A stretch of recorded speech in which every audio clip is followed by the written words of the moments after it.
Bonjour à tous pour ce 4e épisode, ou épisode pour ceux qui ont zappé les 3 premiers. J'ai décidé de faire plaisir à celles et ceux qui, comme Jeanne d'Arc, en avaient marre d'entendre des voix et qui préféraient de très loin que je leur donne la mienne.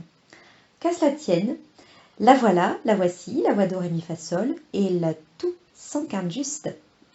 Alors au risque de me retrouver sur une voie sans issue ou sans histoire, aujourd'hui, je voulais vous parler de quelqu'un qui m'est cher et loin de moi d'être avare de compliments puisque c'est l'anniversaire de ma petite sœur.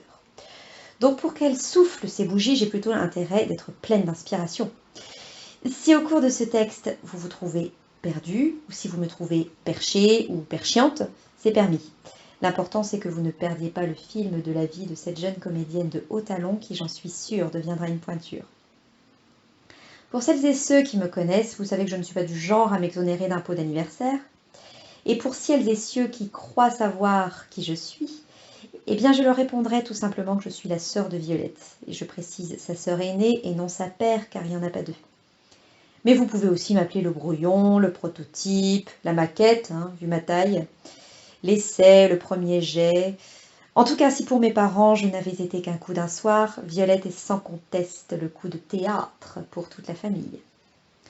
Moi qui voulais une petite sœur, après 5 ans et demi d'attente et une ramette de papier calque plus tard, ma mère m'a annoncé que ma commande sur ventre privé allait m'être livrée sous 48 pleurs. Tant mieux, j'en avais si marre d'attendre. Enfin bref, Violette fait ses débuts à 4 ans sans déboire ni débauche dans une campagne de pub pour un célèbre parc d'attractions à Marne-la-Vallée. On la découvre avec Mickey dans les bus, les métros, les gares, les aéroports. C'était plutôt dingo. Elle disait elle-même à l'époque en se voyant partout en 4x3 qu'elle était épuisée. C'est sûr que Mickey dans le bus, Mickey dans le métro, Mickey dans le train, Mickey dans les aéroports, ça fait beaucoup pour une petite fille de son âge. Violette est ensuite très exposée sur les écrans Total après avoir tourné un Navarro avec Roger Hanin et mangé un Navarin d'agneau avec François Morel et Gaspard Ulliel dans Julien l'apprenti. Elle décroche l'un de ses premiers rôles sur grand écran dans Monsieur Batignolles de Gérard Jugnot. Ce magnifique film où elle incarne cette petite fille juive en 42, oui parce qu'il n'y en avait pas en 37, a permis à la presse de titrer à l'époque qu'elle était née sous une bonne étoile. Ce qui la fait rire jaune, forcément. Pour le reste de sa bio diversifiée, je vous laisse naviguer d'est en web ou vous en remettre à Madame Cloud pour vous mettre à la page. Je passe rapidement sur ses années de danse classique, sa passion inavouée pour le cyclisme sur piste, pour m'attarder sur ses classes de piano et percussion où finalement, là aussi, il est question de pédale. Comme le beau vélo de Ravel, pour Violette en musique tout roule. Rien à voir avec moi, même si nous avons un Wagner de ressemblance. Côté études, elle obtient son bac S, avec mention très bio pour la Belle Rousse. Puis elle intègre une prépa parisienne, ça me gêne, où elle rencontre ses amis cagnement vôtres. Cette époque épique où elle a quitté sa province bien destinée à empoigner la vie, le cœur léger et le bagage mince, elle est arrivée en haut de la frise de la Sorbonne de Paris.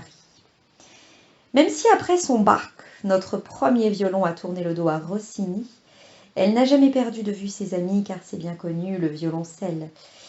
Et elle leur prête toujours une oreille attentive puisque sans avoir la folie des grandeurs, Violette a l'ouïe de finesse. Après, comme on dit, il n'y a pas besoin d'être un grand spéléologue pour voir qu'elle a un bon fond. En tout cas, je lui tire mon chapeau car sans melon, elle a réussi à obtenir son statut de la liberté. Si je le pouvais, je lui remettrais un César à saisir sans césure, car ce petit poisson baigne tellement dans le cinéma qu'un jour elle finira forcément palmée. Ça y est, Violette, j'ai fini mes vannes, tu peux fermer les tiennes, et au fait, bon anniversaire.